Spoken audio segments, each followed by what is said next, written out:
Jai Shri Krishna Chaitanya Prabhu Nityananda Shri Advaita Gadadhar Shiva Sadi Gaur Bhaktavinda Hare Krishna Krishna Krishna Hare Hare Hare Rama Rama Rama Hare Hare. I find only one relief for the material stress. And that material stress, boy, it just gets you. It just, if you let it, it will just take you over. What about, oh my God,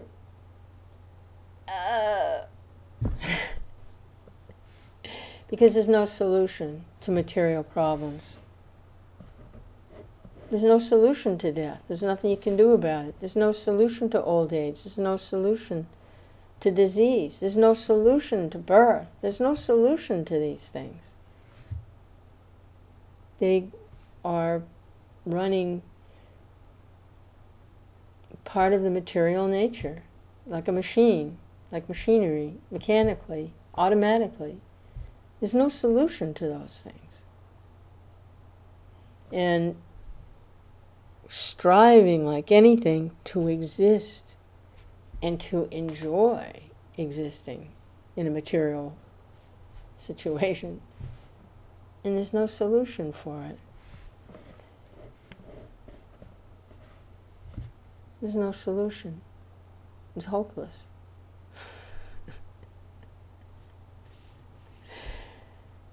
You just have to accept it. There is no material solution for the material problems. There's no solution.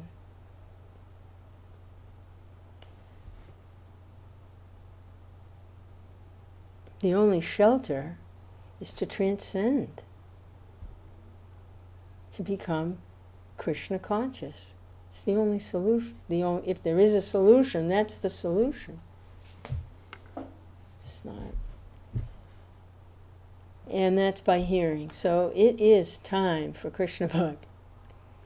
It's definitely time for Krishna book. I'm going to hear about Krishna. And that hearing is devotional service.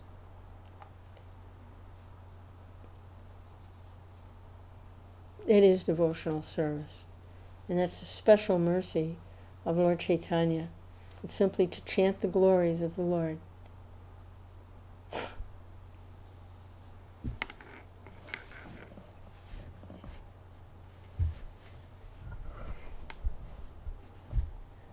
It's all we have to do. And we make contact with the devotional energy, with the divine energy. We made it so simple in this Kali Yuga. And instead we spend all day running around doing this and doing that and getting nowhere. The minute we take shelter of Krishna, transcendental sound vibration, Krishna, hear about Krishna,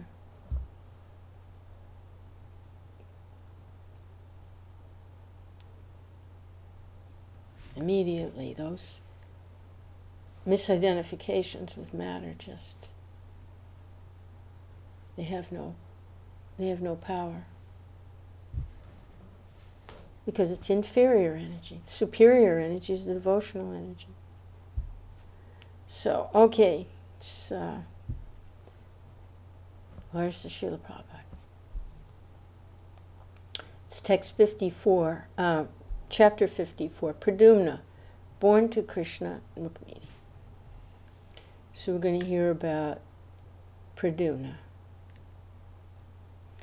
It is said that Cupid, who is directly part and parcel of Lord Vasudeva, and who was formerly burnt to ashes by the anger of Lord Shiva, took birth in the womb of Rukmini, begotten by Krishna. This is Kamadeva, a demigod of the heavenly planets, especially capable of inducing lusty desires. The Supreme Personality of Godhead, Krishna, has many grades of parts and parcels. but the quadruple expansions of Krishna, Vasudeva, Sankarshan, Pradyumna, and Aniruddha, are directly in the Vishnu category. Kama, or the Cupid demigod, who later on took his birth in the womb of Rukmini, was also named Pradyumna, but he cannot be the Pradyumna of the Vishnu category. He belongs to the category of Jiva Tattva, but for special power in the category of demigods, he was a part and parcel of the super prowess of Pradyumna. That's the verdict of the Goswamis. Therefore, when Cupid was burned into ashes by the anger of Lord Shiva, he merged into the body of Vasudeva, and in order to get his body again, he was begotten by Lord Krishna himself. He was directly released from his body in the womb of Rukmini and was born as the son of Krishna, celebrated by the name Pradyumna. Because he was begotten by Lord Krishna directly, his qualities were most similar to those of Krishna. There was a demon of the name Sambara, who was destined to be killed by this Pradyumna. The Sambara demon knew of his destiny, and as soon as he heard that Pradyumna was born, he took the shape of a woman and kidnapped the baby from the maternity home less than 10 days after his birth. The demon took him and threw him directly into the sea. But, as it is said, who's ever protected by Krishna, no one can kill. Whoever's destined to be killed by Krishna, no one can protect. When Pradyumna was thrown into the sea, a big fish immediately swallowed him. Later on, this fish was caught by the net of a fisherman, and the fish was later on sold to the Sambara demon. In the kitchen of the demon there was a maidservant whose name was Mayavati. This woman had formerly been the wife of Cupid and had been called Rati. When the fish was presented to the demon Sambara, it was taken charge of by his cook and was to make it into a palatable fish preparation. Demons and Rakshasas are accustomed to eat meat, fish, and similar non-vegetarian food. Similarly, other demons like Ravana, Kamsa, and Hiranyakashipu, although born of Brahmin and Kshatriya families, used to eat meat and flesh without discrimination. This practice is still prevalent in India, and those who eat meat and fish eaters are generally called demons and Rakshasas. When the cook was cutting the fish, he found a nice baby within the belly of the fish. He immediately presented him to the charge of Mayavati, who was an assistant in the kitchen affairs. The woman was surprised to see how such a nice baby could remain within the belly of a fish. The situation perplexed her. The great sage Narada then appeared and explained to her about the birth of Pradyumna, how the baby had been taken away by Sambara and later on thrown into the sea, and so on. In this way, the whole story was disclosed to Mayavati, who had formerly been Rati, the wife of Cupid.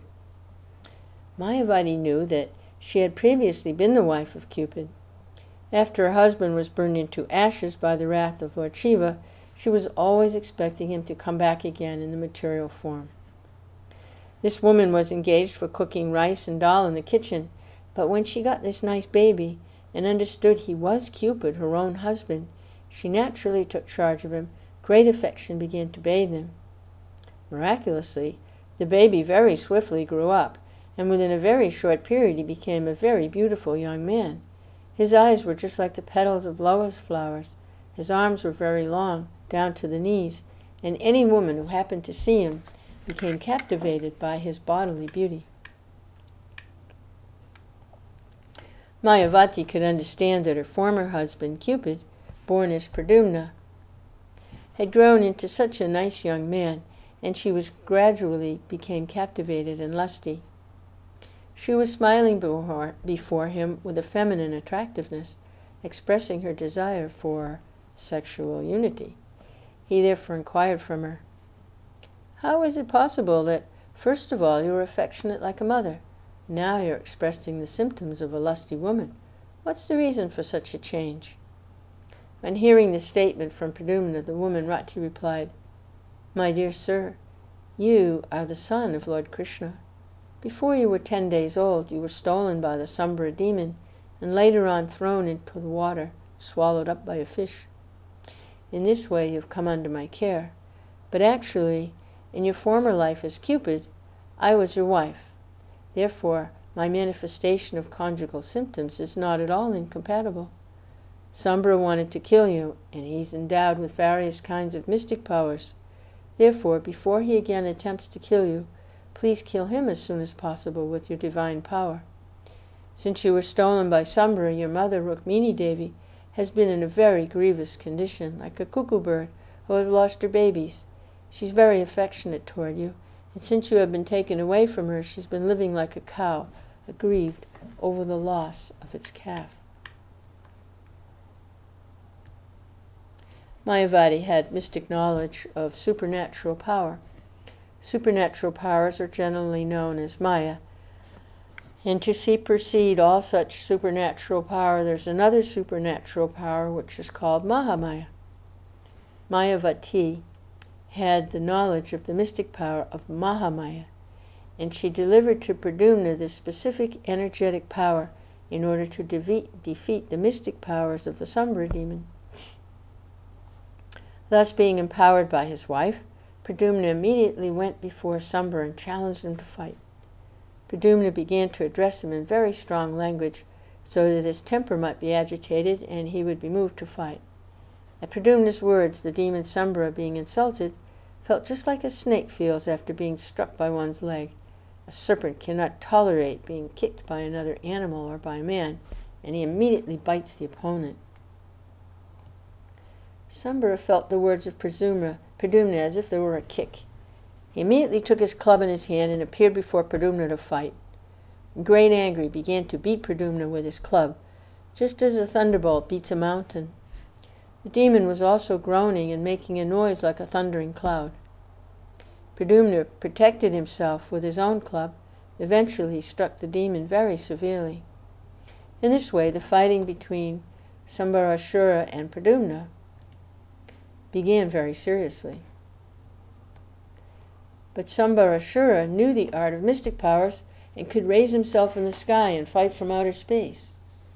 There's another demon of the name Maya, and Sambara learned many mystic powers from him. He thus raised himself high in the air, began to throw various types of nuclear weapons at the body of Pradyumna. In order to combat the mystic powers of Sambarashura, Pradyumna remembered another mystic power known as Mahavidya, which was different from the black mystic power. Mahavidya mystic power is based on the quality of goodness. Understanding that his enemy was formidable, Sambara took assistance from various kinds of demonic mystic powers belonging to the Guyakas, the Gandharvas, the Pishakas, the snakes, the Rakshasas. But although the demon exhibited his mystic powers and took shelter of supernatural power, Pradyumna was able to counteract his strength and powers by the superior power of Mahavidya. When Sambarashura was defeated in every respect, Pradyumna then took his sharpened sword and immediately cut off the demon's head, which was decorated with a helmet and with various jewels. When Pradyumna thus killed the demon, all the demigods in the higher planetary systems began to shower flowers on him. Pradyumna's wife, Mayavati, could travel in outer space, and therefore they directly reached his father's capital, Dwarka, by the airways. They passed above the palace of Lord Krishna, began to come down as a cloud comes down with lightning. The intersection of a palace is known as Antapur, private apartments. Pradyumna and Mayavati could see that there were many women there, and they sat down among them. When the women saw Pradyumna, dressed in bluish garments with very long arms, curling hair, beautiful eyes, a smiling reddish face, jewelry and ornaments, they first of all could not recognize him as Pradyumna, a personality different from Krishna. They all felt themselves to be very much blessed by the sudden presence of Krishna. They wanted to hide in a different corner of the palace. When the women saw, however, that all the characteristics of Krishna were not present in the personality of Pradyumna, out of curiosity, they came back again to see him and his wife Mayavati. All of them were conjecturing as to who he was, for he was so beautiful. Among the women was Rukmini Devi, who was equally beautiful, with her lotus-like eyes. Seeing Pradyumna, she naturally remembered her own son, and milk began to flow from her breast out of motherly affection. Then she began to wonder, who is this beautiful boy? He appears to be the most beautiful person. Who is the fortunate young woman able to give birth to this nice boy in her womb, become his mother? And who is that young woman who has accompanied him? How have they met? Remembering my own son, who was stolen even from the maternity home, I can only guess that if he is living somewhere, he might have grown up by this time to be like this boy. Simply by intuition, Rukmini could understand that Pradyumna was her own lost son. She could also observe that Pradyumna resembled Lord Krishna in every respect. She was struck with wonder as to how he acquired all the symptoms of Krishna. She therefore began to think more confidently that the boy must be her grown-up son, because she felt much affection for him, and, as an auspicious sign, her left arm was trembling. At that very moment, Lord Krishna, along with his father and mother, Devaki and Vasudeva, appeared on the scene. Krishna, the Supreme Personality of Godhead, could understand everything. Yet, in that situation, he remained silent. However, by the desire of Lord Krishna, the great sage Narada also appeared on the scene, and he began to disclose all the incidents, how Pradyumna had been stolen from the maternity home, and how he had grown up and come there with his wife Mayavati, who had formerly been Rati, the wife of Cupid. When everyone was informed of the mysterious disappearance of Pradyumna and how he had grown up, they all became struck with wonder, because they had gotten back their dead son, after they were almost hopeless of his return. When they understood that it was Pradyumna who was present, they began to receive him with great delight. One after another, all the members of the family, Devaki, Vasudeva, Lord Sri Krishna, Lord Balaram, Rukmini, and all the women of the family began to embrace both Pradyumna and his wife Mayavati. When the news of Pradyumna's return was spread all over the city of Dwarka, all the astonished citizens began to come with great anxiety to see the lost Pradyumna. They began to say, "The dead son has come back. What can be more pleasing than this?" Sri Sukadeva Goswami has explained that, in the beginning, all the residents of the palace, who were all mothers and stepmothers of Pradyumna, mistook him to be Krishna, and were all bashful, infected by the desire for conjugal love. The explanation is that Pradyumna's personal appearance is exactly like Krishna's, and he was factually Cupid himself. There was no cause of astonishment.